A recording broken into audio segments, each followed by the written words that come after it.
Basudewa Krishna, kau mungkin tahu cara untuk mencapai kemenangan sebuah permainan tanpa harus bermain. Aku akan menunggu giliran itu, Raja Gandhara.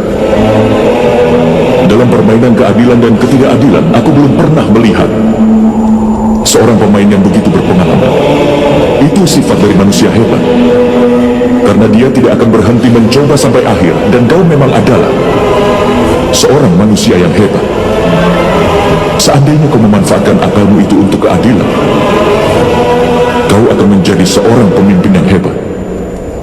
Tetapi akalmu itu selalu saja diselimuti oleh kabut ketidakadilan. Itulah sebabnya kenapa kau menjadi penjahat yang hebat. Surya Koti Samaprabha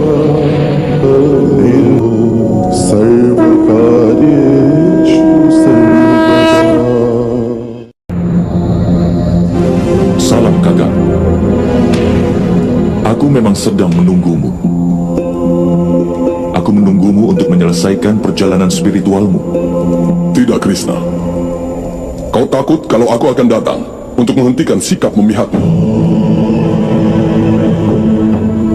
Aku memang akan selalu memihak kakak. Siapapun yang meminta perlindunganku, aku telah membuat janji untuk membelanya mulai dari awal. Dewa Wisnu bahkan membuat sebuah janji untuk menganggap semua orang sama. Aku memang melihat semua orang itu sama, kakak. Aku menghargai hanya yang pantas dan menghukum yang tidak adil. Aku tidak pernah membeda-bedakan. Tapi untuk menerima wujud sebagai manusia, kita juga harus menerima batasan sebagai manusia. Kau telah memberitahuku soal pengetahuan ini di setiap inkarnasiku. Maka dari itu di dalam wujudku yang asli, aku adalah ular milik Wisnu. Dengan kata lain, kau menunjukku sebagai kakakmu dalam wujud manusia dan harus menghormatiku. Maka, ketika memihak adalah tidak pantas untuk manusia, kenapa kau melakukannya? Sungai memilih jalannya melalui celah di tengah bebatuan, kakak. Tetapi kadangkala sungai juga harus memecahkan batu tersebut. Ini hal yang sangat penting. Jika Pandawa kemudian dikalahkan, maka tujuan dari inkarnasiku ini tidak akan terasa lengkap. Aku tidak setuju dengan logikamu, adikku. Kau telah menipu Raja Anggakarna. Dalam medan perang kau menipu Bhisma yang agung. Kau juga menipu Guru Drona. Tapi aku bahkan tidak pernah mencoba untuk menghentikanmu. Kau tahu kenapa? Karena mereka semua adalah ksatria. Mereka ada di medan perang. Tapi apa yang kau dapatkan dengan memperdaya seorang wanita yang tidak berkeyakinan? Karena satu perbuatanmu itu, manusia akan kehilangan keyakinannya dalam pertapaannya.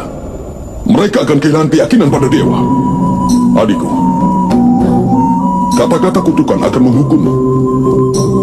Tidak seorang pun akan menyembahmu di masa depan. Perbuatan yang berbahaya apa yang telah kulakukan, kak?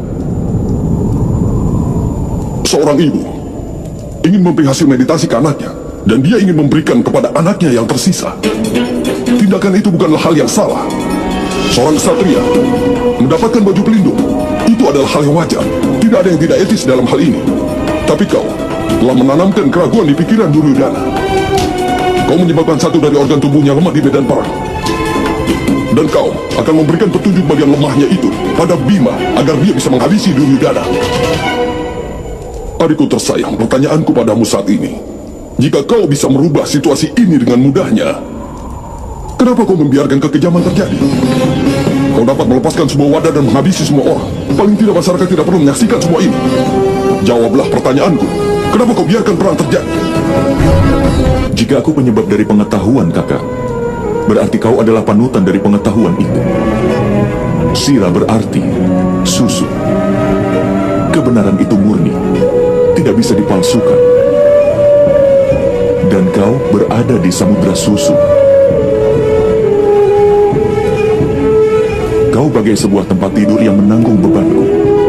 Kau juga berwujud sebagai payung dan melindungiku. Kau tahu semuanya, Kak. Aku tidak tahu apa-apa. Saat aku dalam wujud sebagai seorang manusia, aku tidak akan melebihi pengetahuanku sendiri.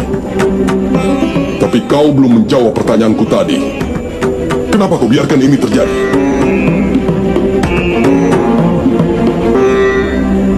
Manusia sering tidak mewujudkan tujuan hidupnya dan gagal untuk mengerti nilai kehidupan itu. Untuk dapat menegakkan kebenaran itu, harus dibayar dengan darahnya sendiri. Kebenaran yang seperti ini tidak akan dapat dihancurkan dengan mudah. Jika itu permasalahannya, lalu kenapa kau tidak biarkan saja para Pandawa yang membayarnya untuk itu? Kenapa kau selalu membantu mereka di setiap jalannya? Lalu apa perintahmu, Kak? Kau tidak akan mengarahkan Bima ke jalannya untuk menang. Kau tidak akan memberitahu siapapun tentang kelemahan Duryudana. Dengar, Krishna. Perang ini akan segera berakhir. Itulah kenapa aku berharap sekali ini saja, hanya sekali. Aku ingin Pandawa berusaha sendiri menuju jalan kemenangannya. Aku tahu benar kenapa Sangkuni memanggilku kemari. Untuk menghentikanmu. Untuk membatasi gerakanmu. Tapi si bodoh itu tidak tahu. Orang yang dia maksud adalah orang yang aku layani. Dan aku menyamar sebagai kakakmu hanya dalam wujud manusia saja. Dengar adikku, aku di sini tidak untuk berdiskusi bagaimana peraturan perang ini dilanggar. Aku di sini bukan untuk mengutuk pengkhianatan. Semua itu telah terjadi. Tapi pikirkanlah, jika semua manusia mulai berpikir bahwa untuk mendapatkan keberhasilan cukup hanya dengan mendapatkan restumu, mereka akan kehilangan keyakinannya untuk bekerja keras dan bekerja jujur.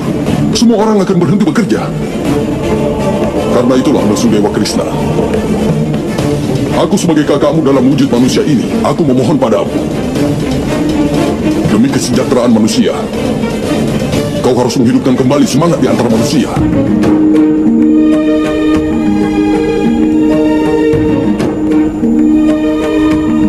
Kau memang benar, Kak Balarama. Aku berjanji padamu bahwa aku tidak akan membantu mereka lagi di dalam perang ini. Aku akan membiarkan para Pandawa menemukan jalan mereka sendiri. Bahkan meski Duryudana muncul sebagai pemenang, aku tidak akan menghentikannya.